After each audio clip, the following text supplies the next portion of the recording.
I'm going to go over the ITA Kickoff Weekend for Division One men's tennis. It goes as follows. I apologize for looking at it because I cannot memorize all this stuff. And of course, it's pending all the crazy weather in Texas for those who have to travel because there is going to be bad weather potentially for trying to get to the state, like in certain parts of the state of Texas.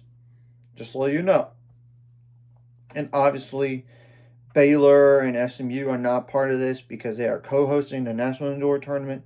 However, both of those are playing against each other, or it's planned to be. So just got to keep that in mind. And obviously, the first round is either this Friday or Saturday, January 24th or 25th. Then the next day is the consolation or slash championship, 25th or 26th. Just so y'all know. And I'm going to try to recalibrate these with the current rankings if it's not updated for whatever reason. Okay. The number one, Wake Forest versus like Virginia Tech, an ACC showdown. Then it's Vanderbilt and North Carolina, and neither of those are, all three are not receiving not even receiving votes at all. So there's absolutely a potential North Carolina versus Wake Forest could happen. There's that potential, obviously. And obviously, like the winners will play each other, the losers play each other the next day. And all these. Okay, the 8th seed San Diego will take on Arizona State. And I would not sleep on them. I think they might be better this year than last year. Arizona State's not like a receiving votes team or anything. Still. Then it's Princeton that's not like ranked at all in this, but they're a solid team. And there's Miami, Florida. They're not a receiving votes team as well. Okay, now here's the interesting part about Columbia. They're in court one. Michael Zhang is in the Australian Open. Will he be back for ITA Kickoff Weekend? Because without him, they did lose to South Carolina. Remember. Okay. So Columbia is currently number 13 in the country. They're going to first take on number 25 Illinois. That's not an easy match right out of the gate. And Florida is a receiving votes team. And Kentucky is number 23. So if Michael Zhang does not play, that could be a dangerous region for Columbia, to be honest. Okay. Now, like Virginia is currently number 2 in the country with 3 first place votes. They're going to first take on Indiana. Then it's Michigan and Cornell, and Michigan is not like a receiving votes team. Same thing goes for Cornell, but both can be solid. I mean, now here comes a tricky region coming up. California is number 15 in the country. Guess what the first match is against? Number 17, Oklahoma. Excuse me for sneezing. Okay? Sorry. Yeah, that's not exactly ideal. That's a tough match right away. And then UCF is number 12 in the country. They're going to take on USC. That's number 21. So I would call this a dangerous region for California to deal with, to say the least. Now, South Carolina is currently number 14 in the country. They first will take on Clemson, who is a receiving votes team, and that's not like a pushover team. So I would not sleep on them in that first match. And there's obviously Harvard, and they're not like a receiving votes team, but they're a good team in the Ivy League. And they will take on Michigan State, that's currently number 24. So maybe that's tough for South Carolina potentially. We'll have to wait and see. Now, Stanford is number 3 in the country. They will first take on Utah. They're not a receiving votes team.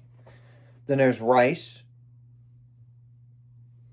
They're not a receiving votes team, but they made the NCAAs last year and even pushed Texas A&M in the round 64 match. Remember that.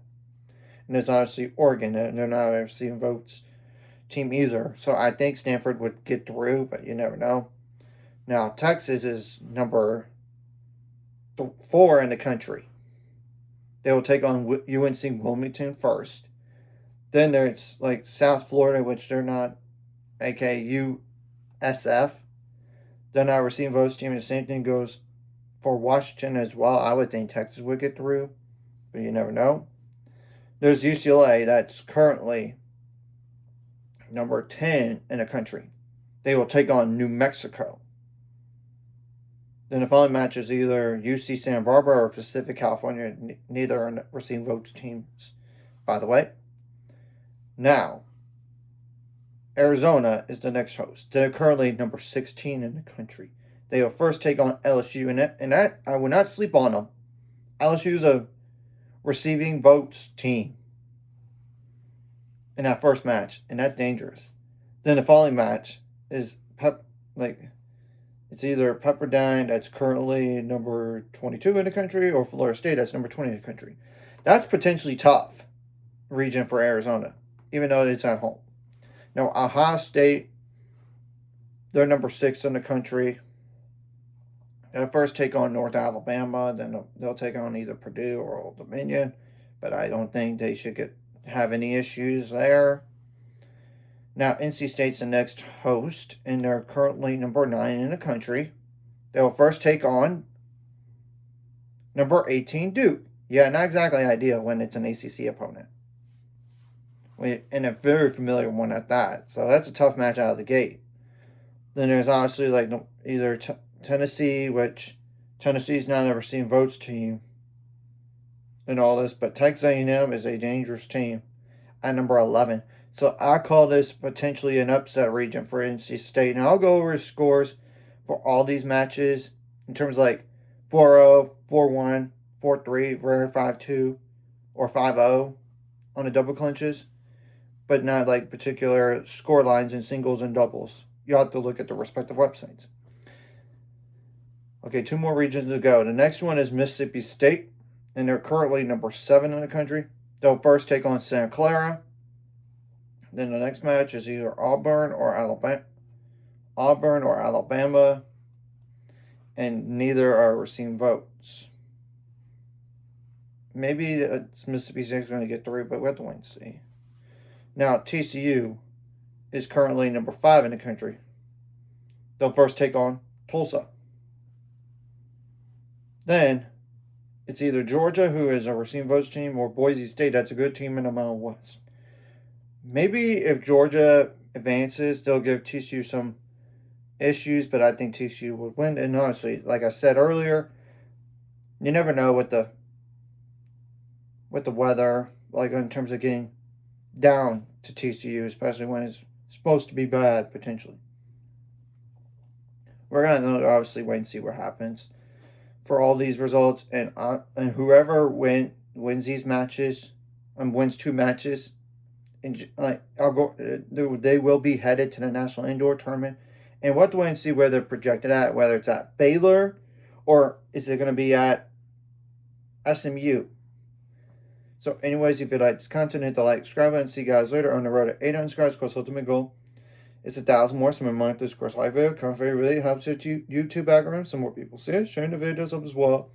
Some more people can watch. And if you're watching and not subscribed, hit subscribe button, notification bell as well.